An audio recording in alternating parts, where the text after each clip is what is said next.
Hi, everybody. You're listening to Americans by Choice, a podcast from Miguel and David.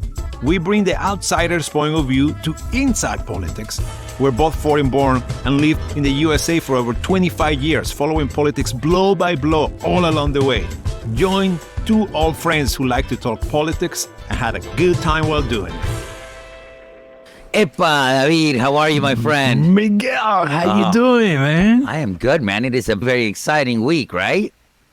We're in the prelude of the thing we've been waiting for all year. This time. This might be the last time that these two giants, I guess you could call it head-to-head, but these two giants once again might meet, and we'll see who the greatest of them all is, right? You have Messi playing in America, you have Ronaldo playing in Europe, and we're going to find out who... No, you're in the wrong podcast, man. This is the one about the politics. This is about the politics. This is not your soccer podcast. Oh, this is sorry. Yes, sir. Wrong guy. I was watching the Euro and then I was watching the Copa America. This is the one I have to talk about the debate with the two old guys. The two old guys, very different. But I got my hopes up today because apparently RFK Jr.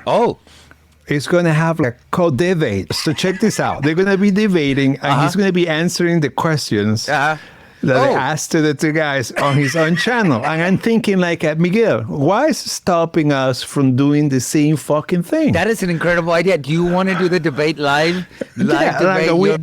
So you take one side, I take the other side, and we debate, and we go at it. By the way, so Biden actually won the coin toss, right? Oh. Do you know that? They decide everything by coin toss. And the coin toss, actually, I had heard something about it, but okay. Yeah. And the coin toss allows you to pick two things. It allows you to pick which side of the stage you are and who goes last, right? Mm-hmm. So Biden chose being on the left side of the stage. So on the screen will be right. Left. Yeah, camera right, left or right. Mm-hmm. And that means that Trump gets closing arguments. And I'm here thinking, Miguel, you're always on the left side of the screen. And I don't remember you and I making any coin toss. And you've been taking advantage of this. You're like a flying under the radar. I did that thing. Heads I win, tails you lose. And you're like, yeah, okay, whatever. By the way, if you guys are, for the people who are watching us on YouTube, we're actually both wearing our best summer outfit, right? Yeah, we both got off at the same time from the valet barking job. We're both wearing white. The keys, assholes. We're both wearing white. Home to record a debate podcast. But look, before we get into it, okay, so he's going to be on the right. So Donald Trump is going to close the argument. Also, I heard that the rules are coming in is that you get to cut off the mic. I mean, I bet you wish you had that power in this podcast too. That's Well, we had the power of editing, so I'm not going to reveal it, but there's been many a times I cut you off, Miguel, when we edit things out. There's many a times where I've cut myself off. I cut me off. Do me a favor. No, but this is going to be interesting. Today, the best part was actually the one person. There is a person in America who has debated these two guys. Happens to be Hillary Clinton. Hillary Clinton debated the two ones, and she actually had an op-ed today in the New York Times, and she has, let me quote her. She came out swinging, right? So she says, it is a waste of time to try to refute Mr. Trump arguments like a normal debate. It's nearly impossible to identify what his arguments even are. He starts with nonsense, and then this digresses into blather. Then at some point she drops and the expectations for Trump are so low that if he doesn't literally light himself on fire, some will say he was downright presidential. Yeah. Wow, lady, you're bitter. If there is a person in America who has the right to be bitter, it's Hillary. Because boy, if somebody should write a book that's called "I Told You So," it should be. I think her biography should be called "I Told You So." She warned us of everything. She called it out. 2016. By the way, I was thinking today, this presidency, if she will have actually won the Electoral College on top of the popular vote in 2016, this will be her last term. Yes. What a different timeline that was. That would be. Yeah. I don't know. We can talk about a different, what is it, like a parallel universe. I don't think any president would have survived the COVID crisis. I don't think that would have taken whatever president was on top would have. But there is a difference. If Hillary would have been president during the COVID crisis, I can tell you from the get-go, she wouldn't have dismantled the early preventing pandemic office that was in China. Yeah. Right? That Trump, with much fanfare, dismantled as soon as he came to power, and he said he was so smart because they were wasting money in that. So she wouldn't have done that. And assuming that we still had a pandemic, her response will be much more capable, right? And I'm just going to fucking say, I'm just going to come up with a number. We will have at least 300,000 less American people dead, right? The tally will be much less. And I don't know by how much, but much less. Because let's don't forget that America had the worst, compared to all the industrialized country, the worst excess death of all the industrial country. But that means with much less death, Hillary will be in jail right now. Hillary would have been given a death sentence of something to the style, because it would be like a cheat kill. Right. Under Hillary Clinton, we had a pandemic and we lost everything, and somehow it would have been all her fault with a much better response. So you're right. She probably wouldn't have got a second term. By all I know, the Democratic Party will be banned right now as a terrorist organization or something like that. Yeah. First of all, she wouldn't have given us the great advice to inject bleach, or perhaps... I don't know, what was the other one? Put a flashlight apparatus to kill the... I know that Fauci has been running around giving us his take on the whole thing. We've had this other conversation too, like in a parallel universe, what would have happened if Al Gore would have won that election, and then what the response would have been by the American people if he would have been under 9/11. But again, if he was president, he wouldn't have dismantled the whatever departments were taking care of such things either. Yeah, somehow they managed to take these terrible tragedies that happened under their watch, and instead of being responsible, we're like, oh, thank good we had this guy who let this shit happen. I have to say, man, one of the greatest, this is the Republican Party in general, but one of the greatest superpowers of Trump, winning by losing. This man... I mean, that's a very Republican thing, but go on, please. But he takes it. But that's why he takes it to the next level, right? He loses money. He gets bankruptcy. He lost the election, and he went on to be president. The most recent one, he gets 34 felonies and gets to raise all the money on that. Like, by all accounts, it can be pictured as a victory. He loses no votes. He gains a bunch of... It's like a lose, and win. It's like it's a superpower. It's another form of like your justice edging in a way. You know what I mean? It's like a popular justice edging in a way. Can I give you the last installment of justice edging? A quick update on justice edging? A quick update. Okay, I'm gonna give you two updates on that. So I'm gonna give you the first one. The first one is, you know how he was about to get... He got a judgment for $500 million. Right when he was like, we want to impound his buildings, and there. They lower the amount. Right. And then they're like, but give me more time. And I had this, and I know a dude who backed up for me, and the dude had the money, and he was giving every kind of break. Long story short, he didn't have to pony up the $500 billion, right? That was the last time. Here, from his last court case in New York, where he came up with the 34 felonies, the gag order was still in place. The gag order has been lifted for the debate. We are another one. Yeah, that has been. So now during the debate, he can say whatever the fuck when the gag order is not even in effect for the debate. And you actually brought in Eileen Cannon, which is the case of classified papers in Florida, right? Where he hoarded all these classified, super classified things, and that has been a shit show. And at this point, we're beyond the pale. Everybody's sure that Eileen Cannon, the judge, is in the back for him. Yeah. Apparently, 2 judges on the Florida circuit has called her like, hey, you seem to be a little bit over your head. You want us to take over? And she says, I got this. And the last hearing, basically any excuse that Trump comes up with, just let's do a hearing. Let's listen to this. The most ridiculous excuse, right? The last one was like, I won't go into the details, but this one is actually funny. So the last one they came up with is called expoliation. Miguel, here we're learning a little bit more. I was gonna exfoliate my face after the No, podcast. but- exfoliation. Like you're spoiling. Oh. And here's the thing. This is a great argument. And we're not getting into the wits. It's actually funny. Yeah. So you know how he has all the documents all over the bathroom? I'm looking here in a box of documents in which there's literally his underwears, Miguel. I wish you could see this. His underwears. In a box, and right next to some documents. I swear that you saw that. Literally, they're underwear. Well, I know what look like at least like golfing shorts. Which, No, oh those my are God. tidy whities, brother. Those are Oh, tidy my whities. They're goodness. tidy whities in a box, and right next to the box is a bunch of super secret, We're right? all next to the North Korea letters. Anyway, most they're beautiful all over letters. the place. They're literally boxes, barely clinging on top of each other, and there's underwears, and there is like it looks like a bag of letters. There, anyway. So hear me out. Follow me this far. So his argument is like the evidence has been let me repeat that. Expoliated because so much to learn. Yeah.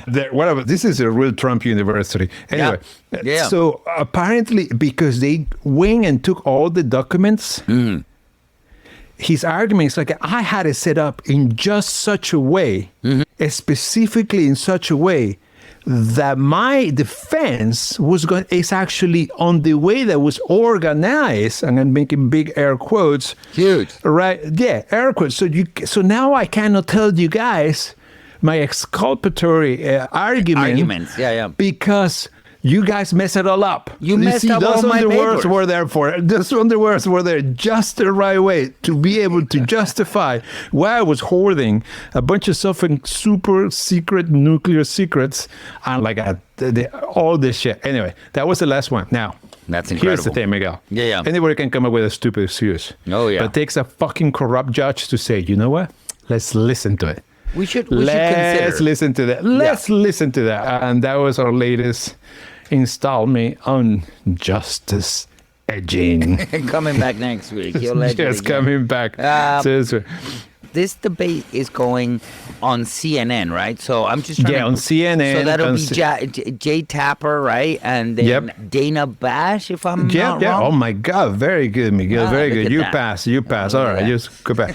No, listen. And of course, he's already working the referees. He's making all the excuses. Right. So that's where I wanted to go. Okay, so really, look, what does it matter, the debates, blah, blah, blah. But before we get to that negativity, what they're working right now is the power of low expectation. In fact, of no expectation. So even though Trump is saying that Biden is basically an essential walking corpse, tomorrow, or whenever it is, tomorrow, Thursday, he's going to come out just swinging like a motherfucker because he's going to be on some sort of like methamphetamines or something. Last time they said that he was jacked up on caffeine, which I'm They say caffeine?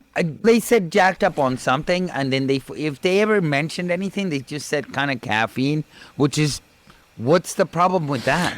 Listen, here's the thing. Over the weekend, all his minions were actually putting out this argument on the Sunday news because apparently that's still a thing. And they're saying that he was being injected with something that's making him coherent. That was actually a quote. And I like I want to inject you with that. Inject me, maybe. Where is that fucking drug? Medicare covers that shit. Where do we get that? And how often you had to get those shots? What is that thing? How can I get it? What no? So many questions. Why nobody give it to Trump? Yeah. He's not making any sense either. So Don't tell my apparently wife it exists because she just inject me every. God damn it! Make some sense, motherfucker. He drops you in a bath of that and lets you marinate on whatever that drug is. So apparently there is this drug that makes you coherent. And I don't know, maybe it's super secret. Maybe it's only presidents have access to it.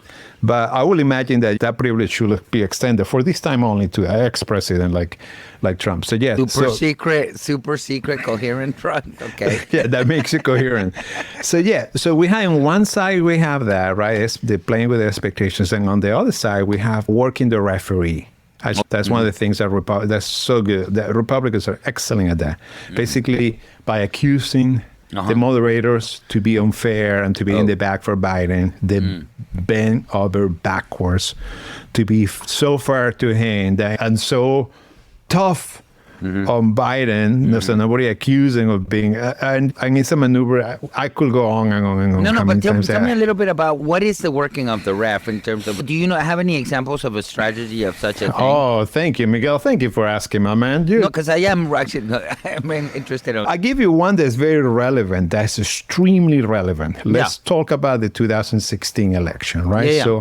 So Hillary Clinton was being investigated. Comey, what was that? Comey from the FBI had released, said that they investigated the emails, blah, blah, blah, blah, blah, blah. So coming from the FBI has been, when she was under investigation, has been called to Capitol Hill, and they were like, you got to tell us everything, and we know you're gonna rule in favor of Hillary Clinton, and you have to let us know, because if we don't know, because you are in the back for Hillary Clinton, you're covering for Hillary Clinton. They were badgering the guy with that. So when the investigations get closed, I don't know, a few months before election time, and the investigation is closed. Hillary Clinton is clear.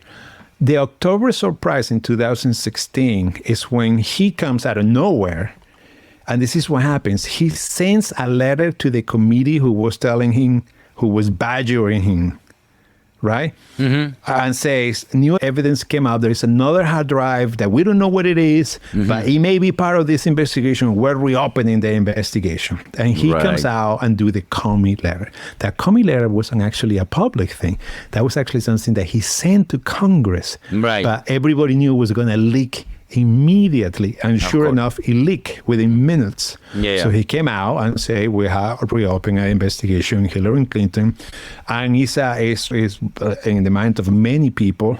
That was the thing that just, Hillary was just teetering right there. She was about to, boop, that just put her over the, I will be specific, losing the electoral college, which is the only thing she lost. She lost the electoral college. So that was a great example of the Republicans working the referee, right? Pushing this guy so hard that he's trying to show that he's not in the back for anybody, and he does this unprecedented thing that hasn't done before or since, which is to make public because the DOJ has a policy not to talk about an investigation in the lead up to an election because you don't want to anyway.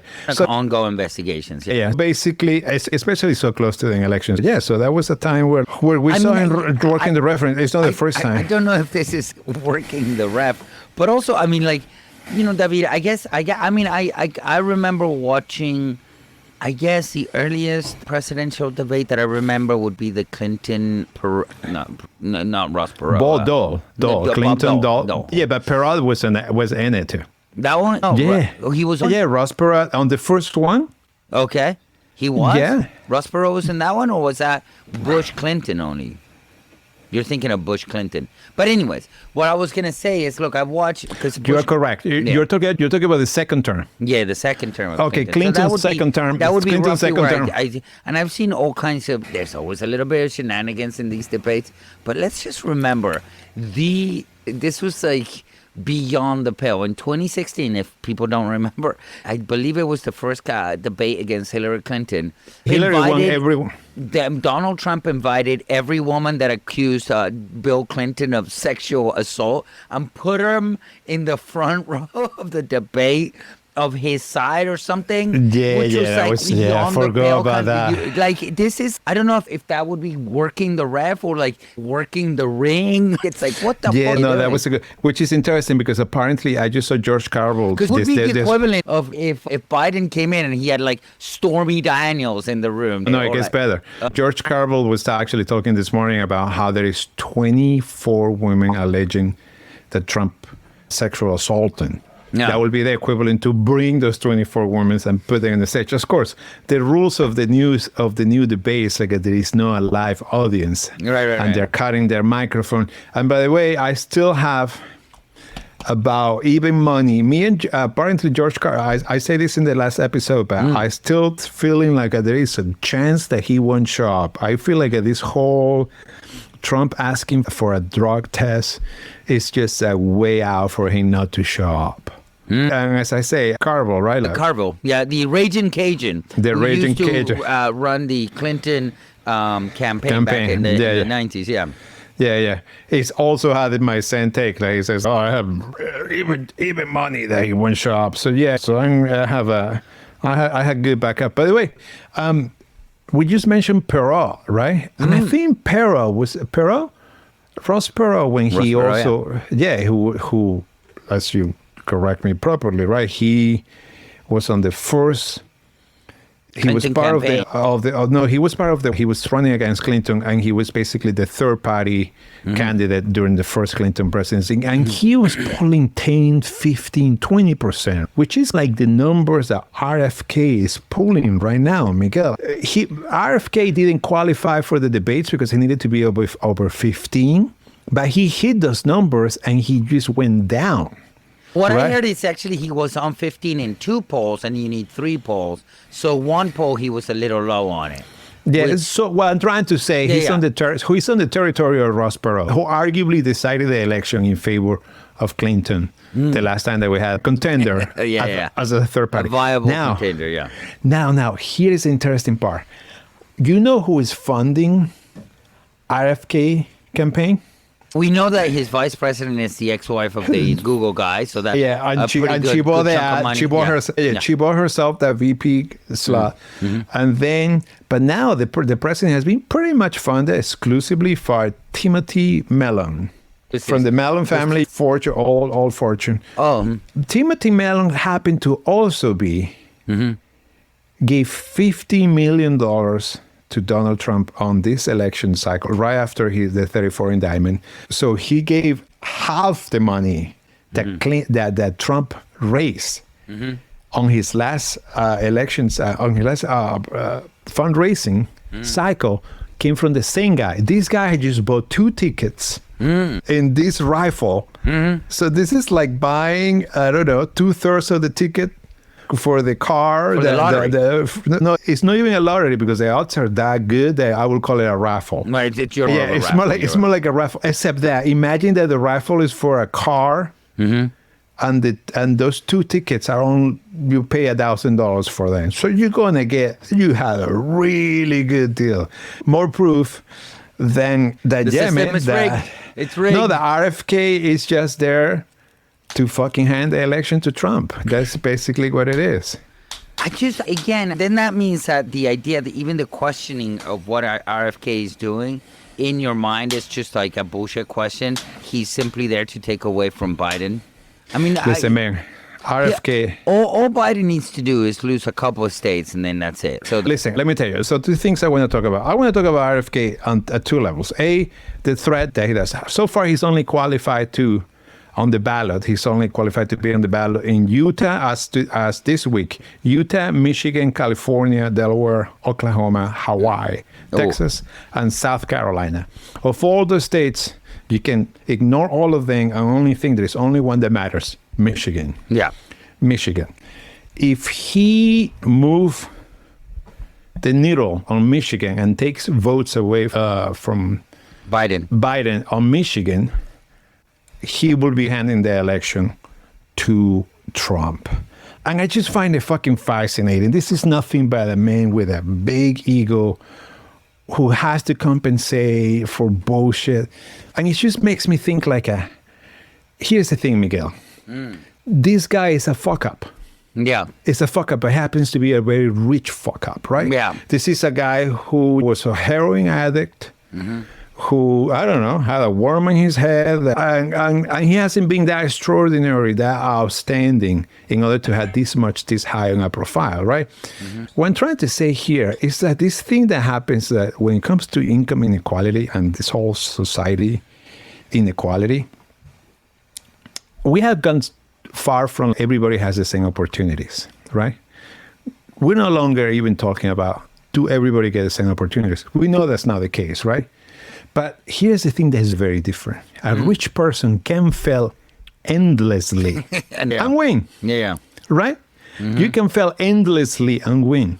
A middle-class person had to play a perfect game of winning to get what they need to get.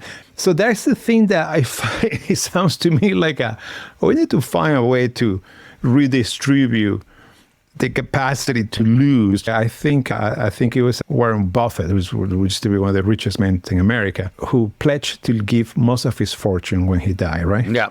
And everybody's like, oh, but what are you going to leave to your kids? Yeah. And I think it's our wise words. He say, I left my kids enough money to do whatever they want. Mm-hmm. The only thing they cannot do is nothing. Enough money for them that they can do anything they want except nothing. Which I think is it points to this thing that I'm telling you. I wonder what that number is. I don't know exactly. I want that number. Yes. What is that? I just seen that show, Shit Critics, where the lady's like, a banana, what is that? $10?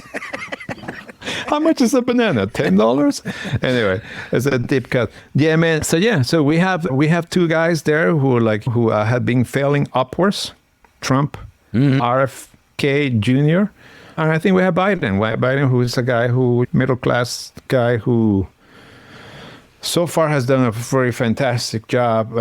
I don't know, man. I don't understand why this race is so close.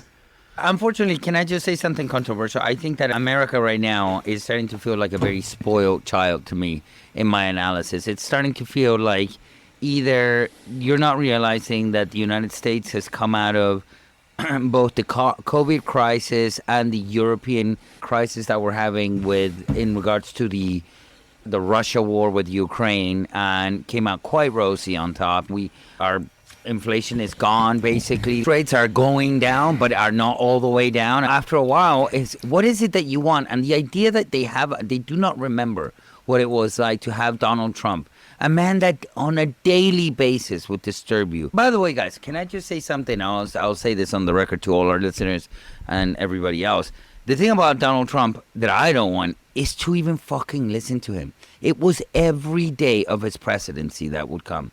By the way, I was listening to this thing with this economist who was talking about Donald Trump's policies in regards to America. He said it is a surefire way to bankrupt the United States. Everything that he's doing in terms of tariffs, in terms of he's doing Trump is proposing all these policies. Every single policy that Donald Trump will be proposing, which, by the way, nothing will be talked about in the debate. But if you look at exactly what he is proposing, it is exactly the correct formula to tank the fucking American casino, which is what we're talking about here. We're talking about a man who tanked the casino.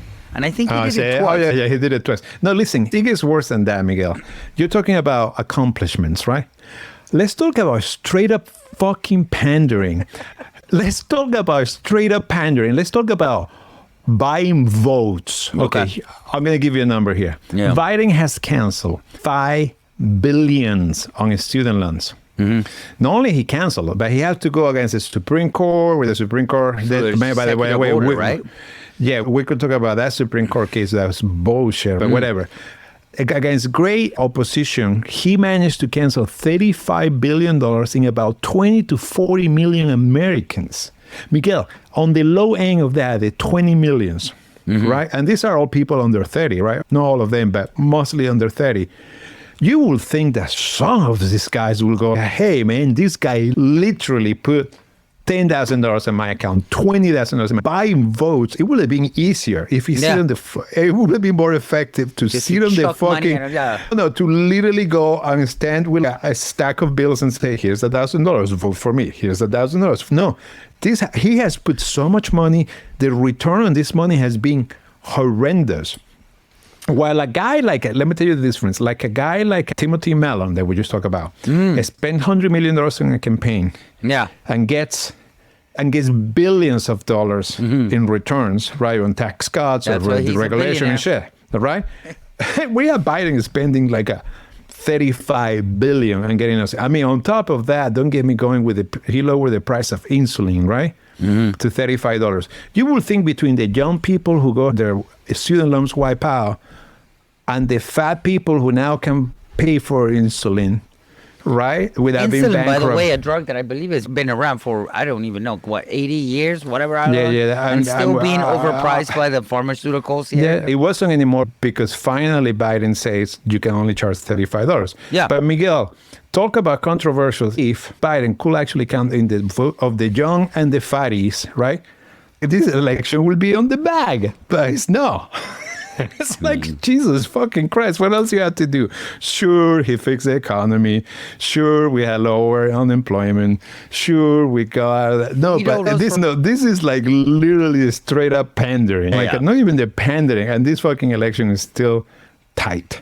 So... Well, I'm going to make this prediction. I don't think that this debate's going to matter much. It's not going to move the needle. I do think, though, that if things go wrong for Biden, they have the potentiality of tanking the entire campaign for Biden, basically. So it's going to be an enormous risk and very little reward for our side. Yep.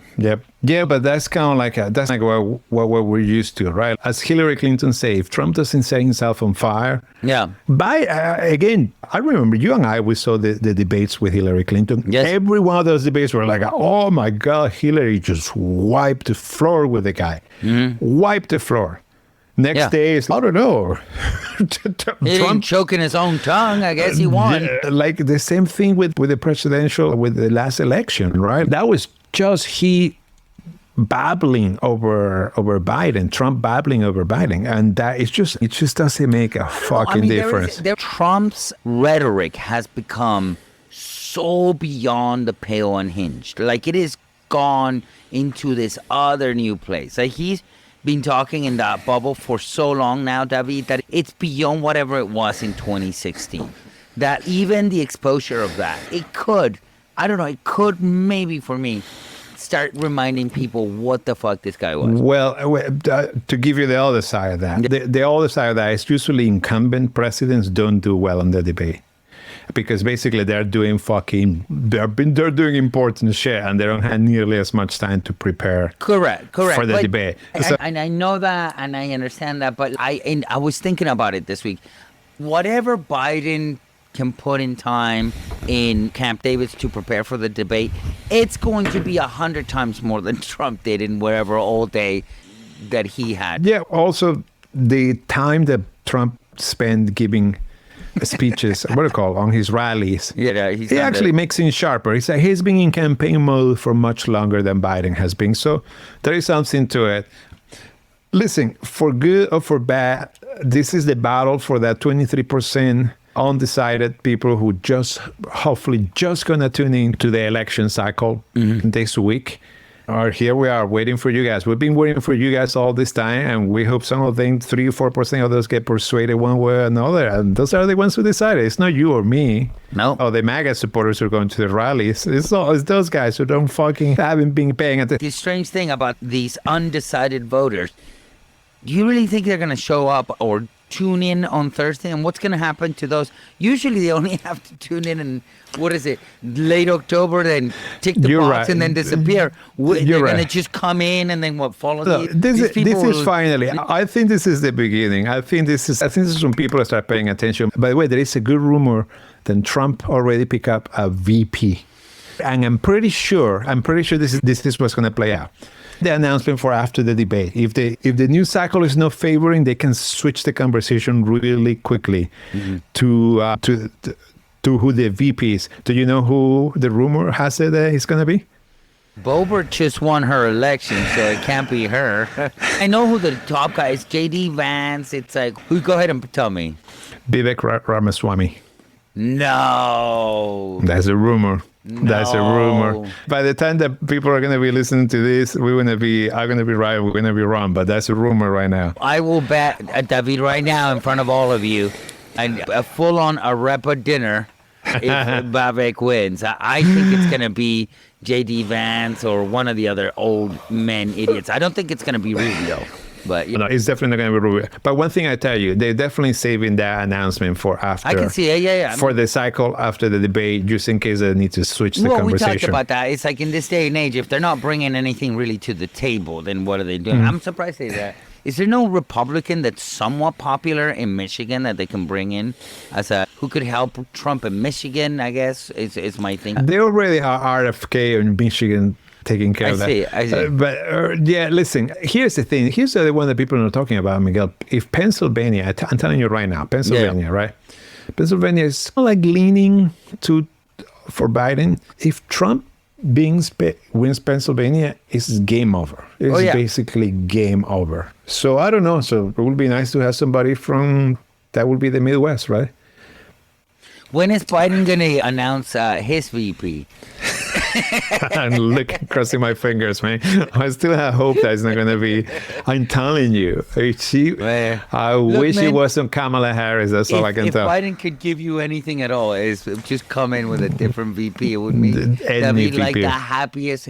It would be like David's greatest summer since he was maybe like 8 years old, and that girl that smiled at him that way. You know it. Miguel, I think we had a lot to look forward to, my man. I think we're gonna see how good we are at predictions. We're gonna be good at how good we are at being disappointed.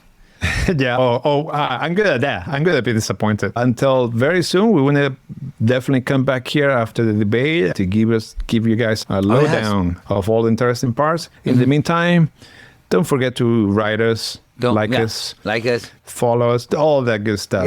Keep listening, press play, and put the phone away and let it play. But we gotta go back because we gotta go park some cars right now, guys. Yes, we're both wearing the uniform. Out there. Where the hell? Where's the guy who parked our cars, man? All right, David. I'm gonna take care of the Lambo, buddy. We're doing a political podcast. It just makes total sense. So all right, my man. Until next week. I'll see you next week. Take it easy. Bye-bye, man.